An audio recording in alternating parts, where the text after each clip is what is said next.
Alright guys, it's Tepco Cycle Repair. Today we're going to talk about changing fork springs or fork spacers in the White Power dual chamber forks without having to change the oil. And the reason you have to do this is maybe you're working on the sag of the bike and you want to change the spacers out and you've already done the oil and you don't want to go dumping your brand new oil out. So it's pretty simple. If you've done regular upside down forks like this, it's no big deal. Now this is a 2009 KTM 250XC. These are 48 millimeter White Power dual chamber forks. A couple tools you're going to need. You're going to need the 19 millimeter socket. You're going to need a 12 millimeter wrench. This is just to hold the rod on the inside. You need a 17 millimeter combination wrench. This is the 6 millimeter just to take the clamp on the fork protector to get the cables off. I also have what I use for the top nuts. They're 50 millimeters, so if you have a 50 millimeter socket, that would do it.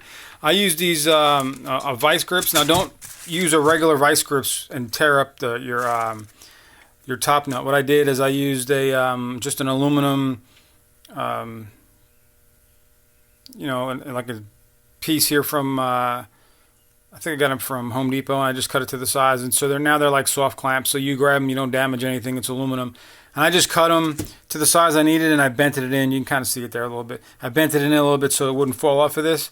And then what I did here is I loosened all the fork clamps. I slid it down a little bit, just tightened one to hold it in place. Got the clamp on here and just loosen this a hair. As soon as these are loose, you can just grab them with a rag with your hand, with them out, and they'll turn out. They're not supposed to be really tight. So first thing I'm going to do here, guys, I already took the wheel off. That's simple. You just got 10 millimeters here. You got the nut on the outside edge. You got the 6 millimeters for here to get your cables out of the way, and you got the 10 millimeters for your bracket, for your brake caliper to just swing that out of the way. I already loosened a nut on this one here, so I'm going to take this nut, the one that I have holding it out, slide the tubes out, and then we'll get to the taking it apart. All right, now you can see I have it in my clamp, and you want to have it angled down.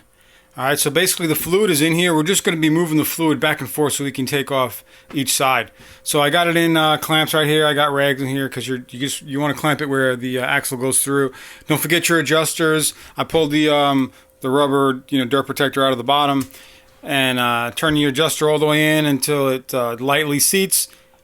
Count how many clicks in it was and write it down. And do the same up here in the top. Turn this all the way in until it stops, and counting those clicks and write it all down so you got your specs down there. All right, so what I'm going to do here, you take a 19 millimeter.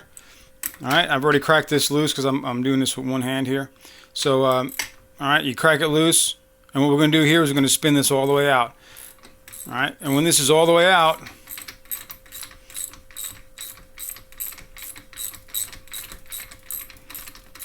you'll know because you'll kind of hear it click off of the end of the threads.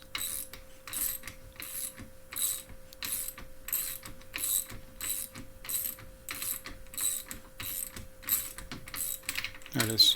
All right, so you'll hear it.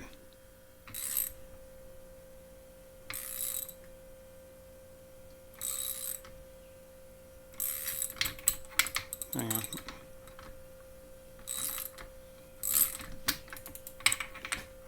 Not there just yet. Hang on a second here.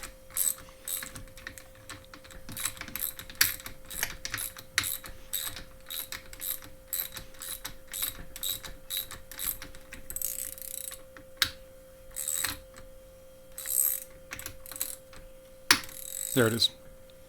All right, so you heard that.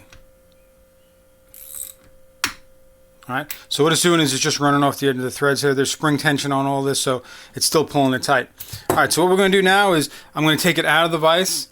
All right, and we got to take that rod out of the center. In order to do that, we have to compress this down, hold the rod, and take that end cap off. Now, you don't want to just throw it on the floor and push down on it and break your pieces here. So I got a piece of wood on the floor that I'm ready to kind of put it on. I'm going to put it on the edge right here where there's no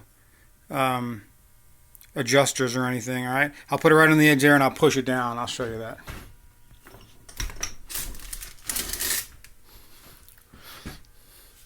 All right, so what are you going to do here is you're going to put it on the edge. All right, see, I'm right on the edge of the wood, and then when you push down on this, okay, you can see it comes out here. Now you got to do is push it down and stick a rod in there, and I'll do that because I need both of my hands here. Give me 1 second.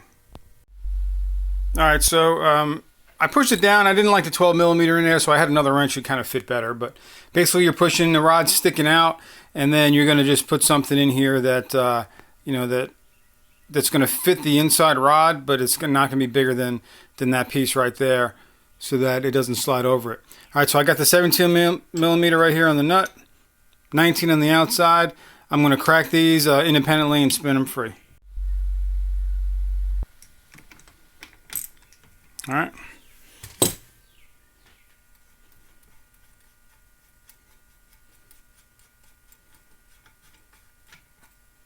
Take that off of there. I'm going to pull the center rod out just so it doesn't fall out when we're doing other things.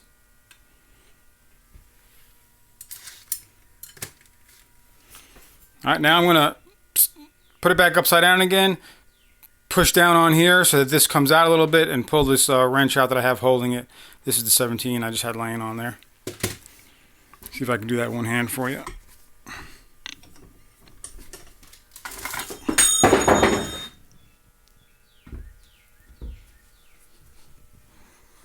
All right, so I have it upside down here. I'm not pushing on anything, on your adjusters or anything. You're going to push down on it and pull this wrench out. I'm going to need both hands to do this, so stand by. All right, so I got it out there. You can see the center rod right in there. Okay, now I'm going to take the lower nut here. I'm going to put it back in to seal the bottom so it doesn't leak oil, and then I'm going to flip it back over to the top. All right, now that I already loosened this on the bike, I'm able to spin this off.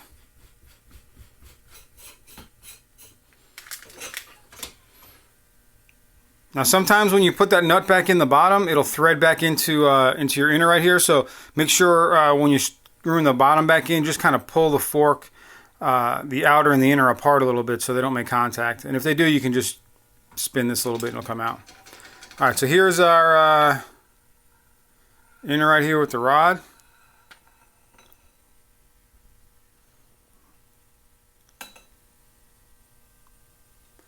All right, so you just want to lay this somewhere nice and clean. I like to put it in a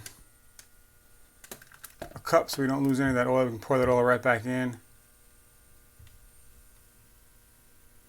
All right, so I got it set up here and just balanced. All right, and it'll lose maybe 2 cc's of oil out of here, very, very minimal. Now our spring is down inside of there. All right, so all I'm changing is the spacer. So I'm just going to push it down like that. I can get in there and get the spacer out. If you're going to change the spring will just come right out of there. Just hook it with something and pull it out. If you got a just something gently, I'll show you here. So what I used last time is I have a magnet here, and it's got a little piece, a little nut there sticking out the side, and that's enough to grab it. And I just drop it down in there.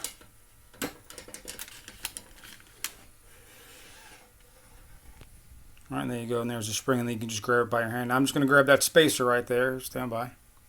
And this is the reason I'm doing it here. We have the stock spacer, 2 millimeter, okay? And this is what was in there. It's like a 20 millimeter or more. And it had a heavy spring, so it was just way too stiff for my weight. So I'm taking this out, I'm going to drop this one in there and put it back together the same way. Now the top nut, when you put that on, spin it on by hand. All right, just make it snug. Use the channel locks with my setup if you want, and just snug it. You don't have to make that really tight. When you're in the bike and the clamps are on the top, it's not going to let it come loose. So don't over tighten that. On the bottom, when you're putting the inner rod to the lower nut, okay, we're talking 22 foot-pounds for that, and also 22 foot-pounds when you put it back together. But this is the way you can do it. Now I can just drop my stuff back in there. I can pull it all back together, and I don't have to dump any oil. I'm going to go ahead and change oil on this one because it's just who knows when it was changed, but that's how you can do it. And you see I have no oil coming out of the bottom. That little bit you see right there is when I had it upside down, it hit the top cap where I have the air bleeder on there and let a little bit out. But pay attention to that as well, of course. I didn't care because I'm changing it, but in any case, you'd be able to do that and not have to mess around with your oil. If you just wanted to change your spring out, pull the spring out, drop the new one in there, drop your spacer, and put it all back together again. All right? So until next time, guys, this is Tepco Cycle Repair. Don't forget to like and subscribe and share.